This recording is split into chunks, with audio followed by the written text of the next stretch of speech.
Welcome back to the Daily Drum on WHUR 96.3 HD2 and Sirius XM, channel 141. I'm Harold Fisher. We've heard statements like the soul of the nation is at stake, and this is the most important election of our lifetime.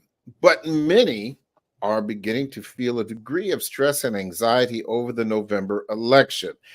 On this Medical Monday edition of the Daily Drum, we have some tips on coping with feelings of impending doom and gloom as the political rhetoric amplifies in the final days of Decision 2024. We will also have details about an upcoming free weekend to just gather, heal, laugh, and if you choose to worship before this election. My guests are Dr. Jeff Menzies, clinical psychologist, and Dr. Frederica Brooks Davis, executive director of Restoration Center Incorporated. Thank you both for joining the conversation. Before we go into this, I want you both to listen to some of the things that have happened just over the past 18 hours, and then we'll talk about it on the other side. There's literally a floating island of garbage in the middle of the ocean right now. Yeah. I think it's called Puerto Rico. She is some sick that Hillary Clinton, huh? What a sick son of a The whole party, a bunch of degenerates. Can you imagine Kamala Harris performing a random, kind, generous act? She is the devil, whoever screamed that out. She is the Antichrist. Her and her pimp handlers will destroy our country. We need to slaughter this other people. They're smart and they're vicious, and we have to defeat them. And when I say the enemy from within, the other side goes crazy. They are indeed the enemy from within. And one follow-up to your remarks about President Trump's rally last night. Some people who watched that made comparisons between a rally that happened at Madison Square Garden in 1939 with neo-Nazis or Nazis back then. Do you see those comparisons? And can you also expand on what he said and what you said yesterday about Puerto Rico? Donald Trump this is not new about him, by the way. What he did last night is not a discovery. It is just more of the same and maybe more vivid than usual. Donald Trump spends full time trying to have Americans point their finger at each other, fans the fuel of hate and division, and that's why people are exhausted with him. That's why people who formerly have supported Donald Trump, have voted for him, are supporting me, voting for me. People are literally ready to turn the page. They're tired of it. What I want you both to do before we get into the major conversation is not to talk about the political candidate so much, or your opinions about either side, but give me your thoughts about the kind of vitriol and the back and forth that I just shared an example with you about what that kind of thing over the course of this election season does to people. Dr. Brooks Davis, I'll start with you. Okay, thank you. So I would say much of what we're seeing in the political is also what we've been seeing on social media.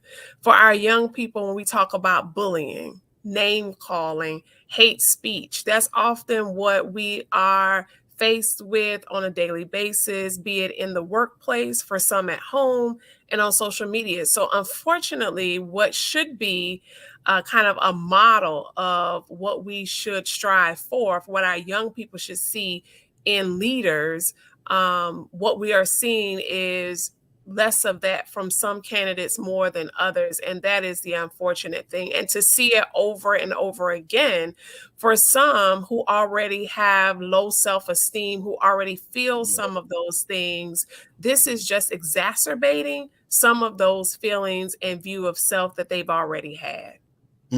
Dr. Menzies? Yeah, man, it's a very, very interesting dynamic we're witnessing, experiencing, observing. Again, it's nothing new. I think that what happens is, during these election cycles, the spotlights get brighter, the microphones turn up louder, you know, and the cameras get a little bit more crisp, you know, in their ability to focus on these things. But I mean, we're in this ongoing struggle for equality, for justice. And anytime somebody who has power and their position is being threatened, then what you get is this backlash of fight to the death to maintain the system of power. And fortunately, what we're experiencing right now is a threat to the typical structure of how the American government has been ran, meaning that for the first time, we may very well get a woman at the head. And I think that it creates this visceral reaction, which then people, you know, they pull out their bag of tricks, resort to like the name calling, the mudslinging and things of that nature. But I want us to be very clear that not one side of the aisle has a monopoly on this type of vitriol. You know, it comes from both sides of the aisle. You have both left and right wing. Excuse, that was Freudian slip, I guess. Left and right wing, and it was unintentional, but I'll call it out myself. The left and right wing, you know, are both fully capable and have demonstrated their ability to be very gross, very disrespectful, and very violent in the face of pending change. I want to share some fast facts with you that parallel what both of you were saying. According to the American Psychological Association, 7 out of 10 adults say the future of the nation is a significant source of stress in their lives. And that same survey found that 54% of Americans say they have little or no trust in the U.S. government. 41% say the state of the nation has made them consider moving to a different country, to become an expatriate. And the survey, called Stress in America 2024, A Nation in Political Turmoil, found that 82% of Americans say they are worried that people are basing their values and opinions on false or inaccurate information.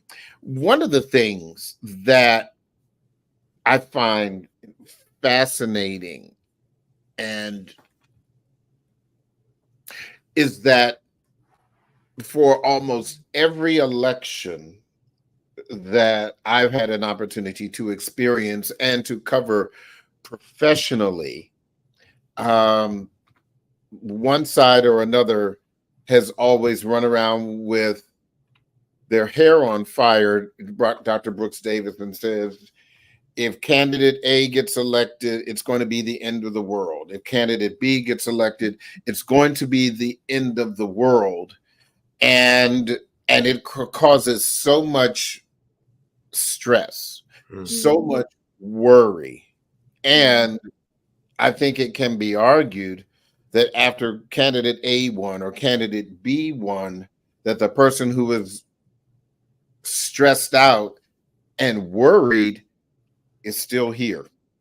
And they're still talk to me about that how that stress will affect someone and then perhaps drop off, even if they don't like the candidate who won, that they still have a chance to go back and worry about something else. Yeah, that's a great question. So one thing I would say is the sister to fear, anxiety, I should say, and worry is fear, right? And so this idea that we're trying to tap into the fear that if A wins, then your life is going to be much worse than it already is. It's already connecting with the fear that exists. I would say while fear has always been used to control, right? To control people and to say, this is what you need to do. So it's fear on both sides. Those who are voting, it's fear that our life may be different and worse than what it is now. For those who are running, it's fear that I'm going to lose control. Both sides, there's fear involved, right? So this antagonistic, just mean spirit is coming out of a place of fear. Now, what I am concerned about now, different than maybe in previous years or here of recent, is if we take the situation in Springfield, Ohio, with our Haitian brothers and sisters. These persons are legal immigrants here, already living in a community, but still trying to adjust and navigate there. Well, now, because of a lot of the mean-spirited lies that have happened, there's a focus on them. I don't see that this fear and fear for others of color is going to go away once November 5th comes, goes, and we find out who's going to win. I think this time around, because of the current state that we are in a country, this fear is going to have lasting effects. And that's my concern. The anxiety and the fear, persons are already have lost their jobs. People cannot buy groceries. Inflation is here. So now what happens, regardless of who wins, who's going to buy Pampers? Who's going to ensure that I have a job? The same things that we're seeing clients for now when it relates to anxiety and fear is not going to change because one person is going to be in the office of president, not in the near future. Now, hopefully it will happen, but how do we serve these people well to reduce their stress and anxiety, regardless of who's in the White House come November or really January? Jeff, I want you to address that, but before we do, I want Dr. Brooks Davis to talk about this event that is coming up that may be a stress reducer, hopefully. Give me the rundown of what it is, when it is, and how can those interested participate? Sure. Thank you. On Friday, Restoration Center, we are hosting in partnership with Emory AME Church a podcast, a live podcast of a pastor and a therapist. And that's going to be an opportunity for persons. You don't have to be a person of faith, but to come and get some of those questions answered. So when we talk about anxiety and fear, some of those things that are beyond the election, right? We're trying to help address those now. Some fears that persons have about, is the world going to come to an end? What does this look like? And those who are persons of faith can address that there. On Saturday morning, we're going to have a comedian and a pastor come together. That's at Harmony Hall to provide an opportunity for laughter, but also for worship and healing. And so that's what this weekend is about, gathering the community together to worship, to heal, and to laugh. Mm-hmm. Where is Harmony Hall? What time? How can people participate? Sure. Friday is at 7 p.m., Emory AME Church in College Park, Maryland. And Saturday, Harmony Hall is located in Fort Washington, Maryland, through the Maryland Parks and Recs, and that's at 10 a.m. Okay. Free therapy. Show up for that. Definitely here for that. But before we go to a break, quickly, Dr. Menzies, share your thoughts about how some of the stresses that people feel during election time are unfounded. Yeah, and so you had mentioned earlier in your first part of the question how, it's a spike, and then after the election, it can drop. And I think that spike, just for to veggie back what Dr. Brooks Davis was saying, a lot of people are already dealing with stress and anxiety. And I think that they're elevated is a norm for them. And then during this election time, it spikes. And then that drop after post-election drop back to their normal but potentially pathological state, to me, is indicative of their emotional state being manipulated by the election process, which is why it would drop off, soon after, after the vote is in, the ballots are counted, and the president is selected, then that's what we have, right? And so that's very important for us to understand, because it allows us to kind of regulate our emotional state when we're going through periods of time like this. It was a few years ago, Secretary Clinton, part of her campaign was, that 3 a.m. phone call. I don't remember if it's 3 a.m., 5 a.m., but they had this 3 a.m. Yep. You remember that? And the commercial had the ominous music playing. What do you do? Who we want to get this phone call about some type of terrorist attack, some type of war, whatever it was. And all of that was to play on this pending sense of doom. And so if we pay attention, if our memories are long enough, we'll see that the cycles just continue. They just repeat themselves. You have new characters, new players, but it'll be the same type of rhetoric. It'll be the same manipulation of our emotional state. And I think that once you realize that the external manipulation of the emotion is potentially the cause of what you're currently feeling, it allows for us to separate ourselves from it and then maintain a more healthy perspective as we're going through these processes and through these experiences, which then that post-election dive in the emotional state is not as far of a crash for us. We pretty much hover around our norm, which is always healthy. It's always healthy. I need to take a quick break, but when we come back, we're going to continue this conversation about election season stress. Don't forget, you can hear this in every edition of the Daily Drum Insight segment via podcast on WHUR.com. The Original Quiet Storm with Raheem Devon is next on WHUR-FM. I'm Harold Fisher. This conversation continues on Sirius XM, channel 141 and 96.3 HD2 in just a few seconds. Welcome back to the Daily Drum on Sirius XM channel 141. I'm Harold Fisher. We continue our Medical Monday discussion about election season stress. My guests are Dr. Jeff Menzies, clinical psychologist, and Dr. Frederica Brooks Davis, executive director of Restoration Center Incorporated.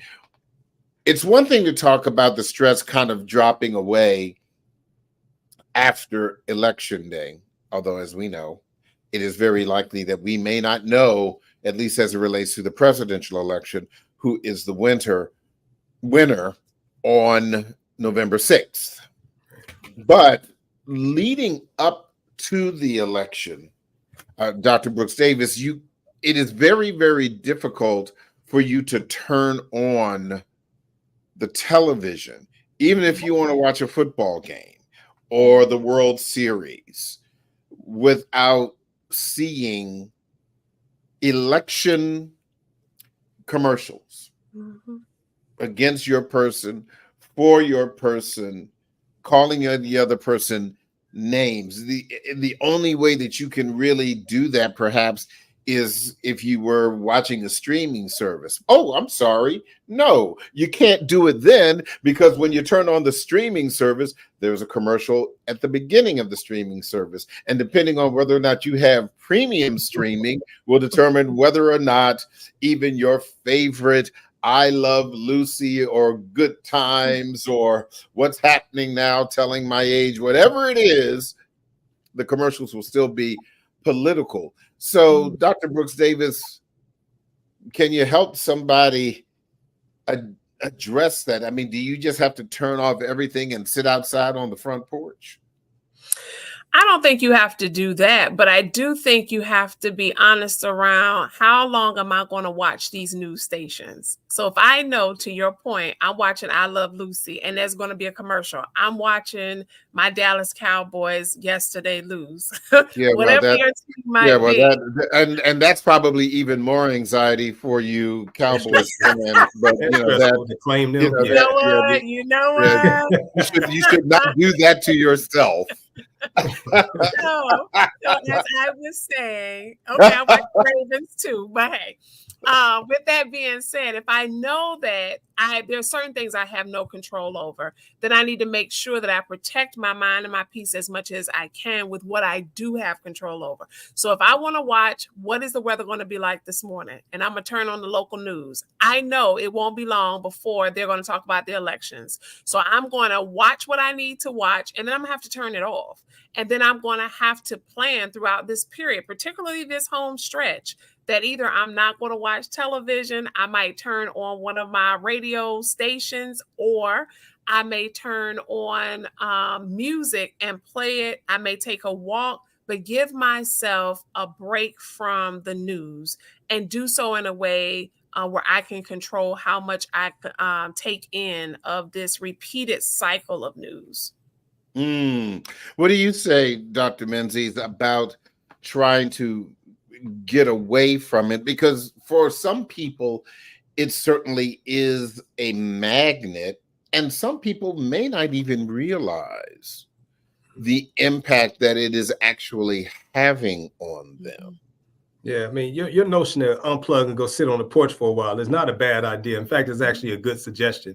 I do it every night. I go and sit out on my porch where it's quiet, and most of the time it's quiet. Every now and then, we get the hood life experience, but it's quiet. And yet another thing to be stressed about. But sometimes this election stuff can be more stressful. At least in the hood, you know what to expect. These politicians, they constantly throwing curveballs, sliders, knuckleballs. A Hail Mary like yesterday. I mean, it's all kind of stuff that they pull out the bag of tricks. And so, it's a good idea to unplug, but that takes a strong will. And as you pointed out, Harold, some people don't even realize they're so caught up in this rapture. We have an addiction to drama. We've been been well primed for drama. You know, our taste and our appetites have been whet for drama now. And so this is a part of their daily soap opera, except for this is the reality TV on a global stage at this point. And so I think that, especially when you think that the stakes are as high as people are presenting them to be, like the end of the world, the last election, you know, what does that mean? You know, we've got to change the country, dictatorship, you know, all these different things are being thrown out there. And they used to be dog whistles, meaning that they were inaudible to the typical person. But now it's just blatant with a megaphone. And I think that some of that is designed to draw people into the daily drama of it. You know, shout out to the Daily Drum. But it's like, it's designed to pull us in. You know, we have mental health degrees, you know, Dr. Brooks Davis and I. And, you know, I would dare to say that there are people out here who understand how to manipulate human behavior in ways that we have probably never been exposed to in our practical life and in our training. And so those people are behind the machine of, you know, propagating the information, manipulating the emotional states. And so it is to be done subtly to where people don't realize it's happening. So what I would suggest, as you suggested earlier, is unplug. You know, as Dr. Brooks Davis is saying, you know, take your breaks, go in for your intentional information. You want the news, you want the weather, you want the sports updates, get that and get out of there. Don't constantly be plugged in. And one good way to do that, and I talk to my students all the time, is take these earbuds out your ears sometimes. Sit your phone down sometimes. Turn that TV on mute. Turn the volume down or off. You know, those are all good ways for us to get back centered within ourselves, get a good read on ourselves to see where we are within those spaces and also in the absence of that stimulation. Dr. Brooks Davis, are the people that you serve, are they actually talking about election season stress? They are, and in different ways, right? So you hear them talk about Project 2025. That's what they will talk often about, you know, repeating what they hear on the news. They will talk about some of our clients during the COVID crisis. We saw an increase of persons coming into work who talked about a lot of the racial concerns they were having on their job with supervisors. Now with the election, what this has done is exacerbated it even more. And so some of our clients now are saying, how is the president going to impact my day to day? And it's further fostering, you know, there might have been in communities of color, there was this notion that you can't trust the government because of systems, because of different things that have happened, right? What has happened now, though, is people are like, they're really saying it in real time. It's not something that's hidden. It's not institutional. It is real time. And there's a fear of that. Like, how can elections be this close when we have so much hate? And again, as Dr. Menzies says, I'm not suggesting it's more on one side than the other. It's prominent now. We're paying attention to it more now. But I do think there's more of an aggressiveness with it now that perhaps maybe we had not seen in my lifetime previously. Certainly my parents' lifetime is familiar to them. So even in some of our older adults, what I see is fear and anxiety because from their position, they've lived it. And their concern is we're going back. And then at the same token, I would say their concern is that the younger generation does not understand. So I say there's a lot of concern and angst that they have that we're going to go back, and young people don't understand they have the power to help us from not going back by getting out to vote. So I see that in our older clients and adults that we serve as well. You know, one of the things that I've noticed, and I invite you both to share if you've noticed the same thing. I noticed this particular phenomenon going all the way back to 2016, going to my doctor's office, going to a repair shop for my car, any place where you need to sit and wait. And if there is a television, and as I said, starting as far back as 2016, they stopped turning the news on. They wouldn't even put sports on. The thing that I now see are home repair shows, because home repair shows, you got to dig really, really deep in order to make a home repair show even remotely political. Dr. Menzies, have you noticed that at all or not? And what are your thoughts about that? It's interesting that you point that out. I was at my mechanic the other day, too often in the past few weeks, but what I've noticed, I intentionally made a mental note that, wow, on the TV, but it's always like some daytime talk show, like, one of the panels. And, I did take note of that, like, wow, this is a very interesting thing to have on in the shop. But it was, of course, those can go political. But I do echo and agree with your sentiment that it'd be very difficult to make a home improvement show, DIY type of show, political. And I think that that's a very astute observance, to see that they maybe are intentionally being neutral, as to make it not a polarizing space. This is a break from all of that. We're going to be very practical here. We're going to talk about flipping these houses, although we could talk about the socioeconomic, background of people who were able to flip houses like on some of those shows.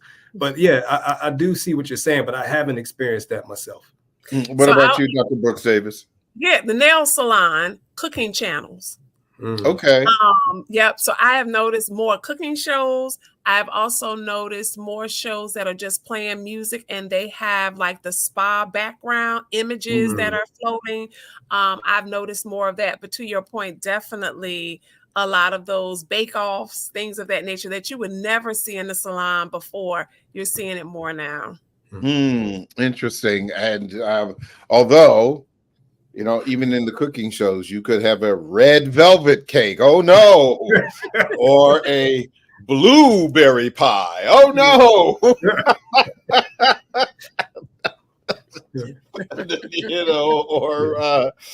Instead of going to a big name, a baker, you may go to an independent bakery.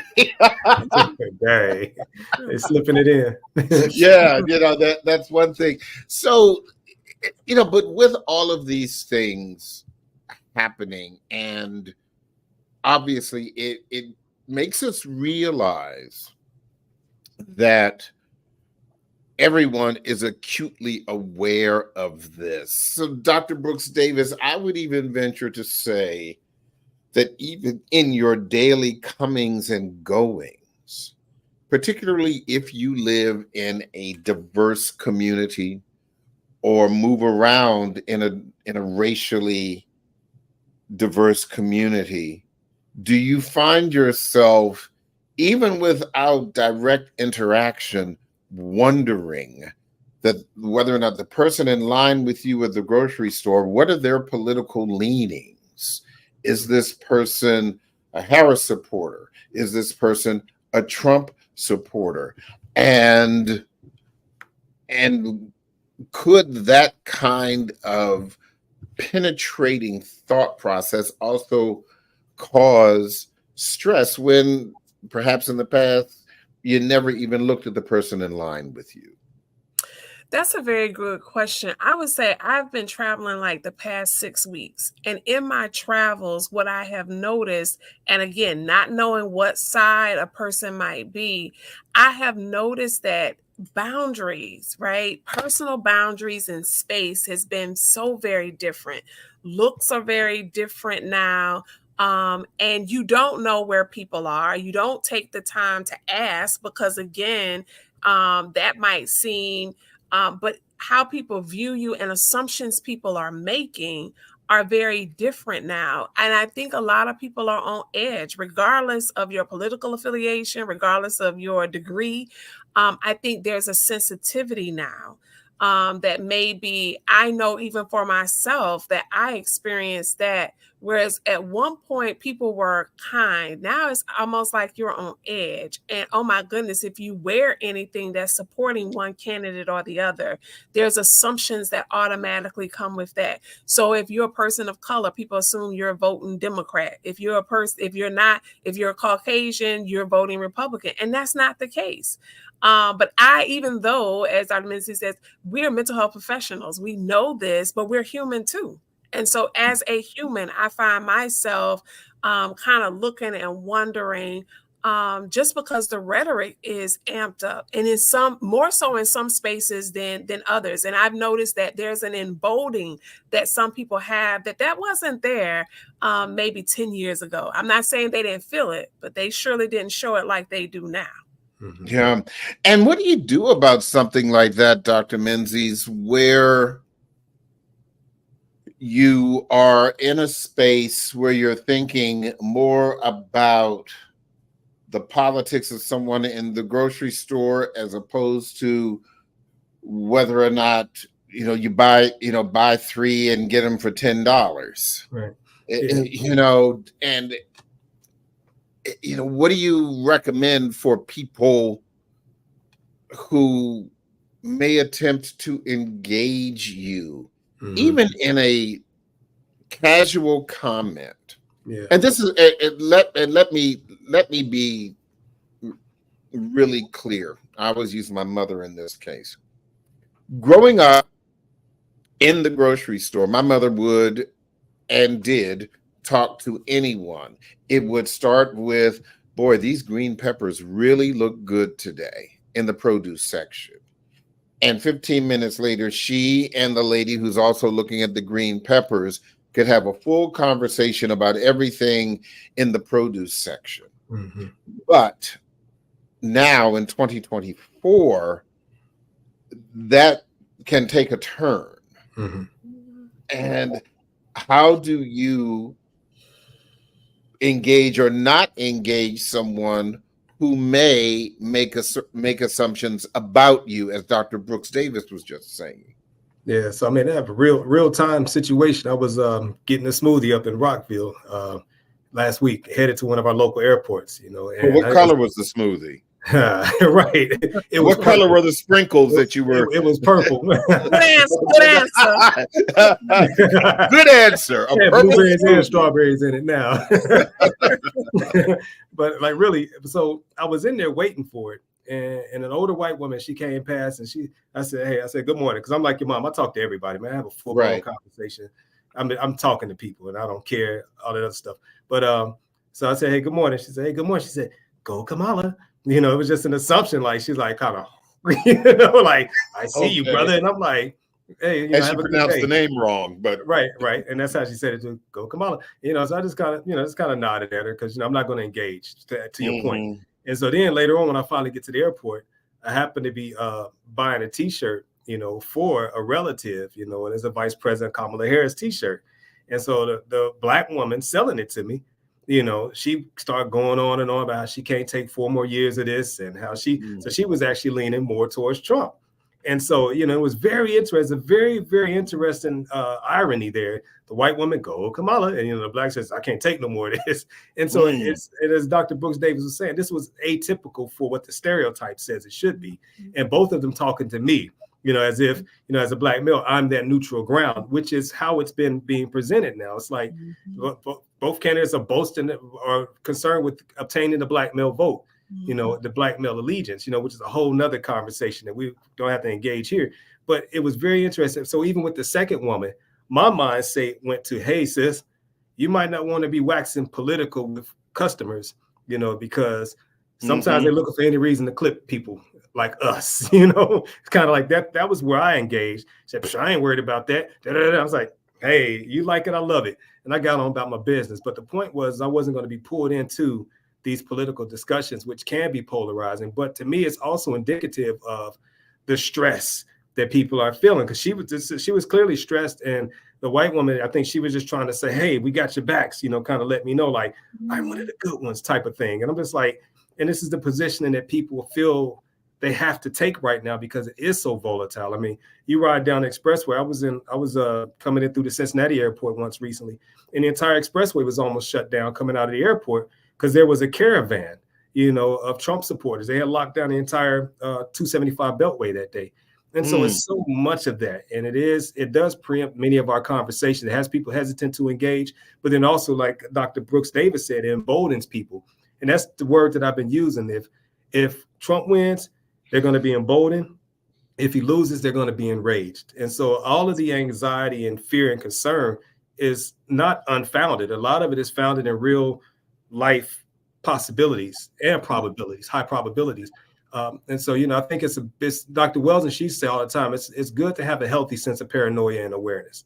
So Dr. Brooks Davis, do you think that people can stay informed, stay engaged during this political season without compromising their mental well-being? Can both things exist in the same space?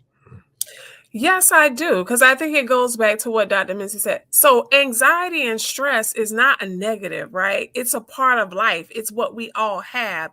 It's the degree to which we allow it to consume us that can take us from one place to the next. So can we be healthy, have a great mental health outlook, and also be informed? Yes, we should be informed because we need to be informed to make informed decisions when we cast our ballot. Right.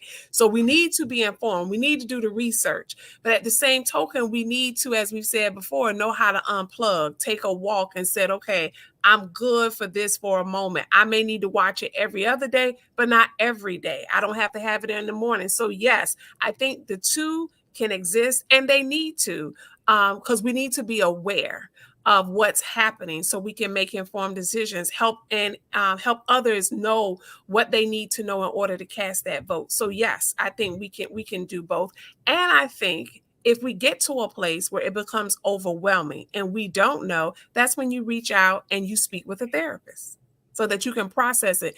And at that point, maybe some of the anxiety and fear that's being exacerbated now is really beyond just the election. There were other things that happened that we saw, fears that we had, and what this election has done is exacerbated that, right? And so we have to now unpeel that onion, so to speak, and find out what's under all of this anxiety that we're feeling. So I think that if it goes a little bit too far where we're not eating, sleeping, we're dreaming about it, then we need to speak with someone. But yes, you can have it and still be healthy. I think you made a really good point also, Dr. Brooks Davis, when you think about at the height of the pandemic, this bothered any and everyone, because you could not necessarily get away from it, not only as it related to the fear of getting sick, but even the isolation that all were forced to endure, and the mental impact that it had on people, and arguably even some of the effects that are still being felt today with our children trying to catch up in school, those of us who have lost loved ones, to the disease, and even to this day, concerns about whether you should get your vaccinations updated, and the fact that before it was free, now you got to pay for it. And so I think that there are always, as you said, there are always going to be certain anxieties. But Dr. Menzies, what do you think moving forward between now and November 5th and even December, when a lot of votes are supposed to be certified and the like, how can people best address these issues? Yeah, I think that coming to terms with the reality that we will not know, November the 5th, November the 6th, what the outcome is going to be, and in anticipation of this possibly being drawn out, I think it's very, very important for people to grasp that aspect of reality, because it's kind of like, I was driving the other day using GPS, and, sitting in traffic, not knowing how long you're going to be sitting there is one thing. But if you can turn on your GPS and it tells you, now you're going to still get there in 20 minutes, and you can see the map and see that it's red just for the next half a mile. Because I'm thinking, I'm about to get off of this expressway. It's like, wait a minute, it's only like 15 cars up, you out of this stuff. But I'm ready to get off the expressway, find an alternate route, and it wasn't necessary. So I think that having the proper view of the landscape ahead of us is very, very powerful, and it will help us to relax some of the anxiety, because the unknown becomes a bit knowable for us, and a lot of anxiety is around the unknown. And so to put as much known into the equation as possible. And then also something we talked about earlier is just realize that it's not about to be the end of the world, at least not because of the election, right? If you are, if you're grinding on your job, putting in overtime, you're likely to still be doing that after the election, right? Your mortgage is still going to come due, unless there are just some drastic changes that were going to occur anyway beyond either one of these candidates.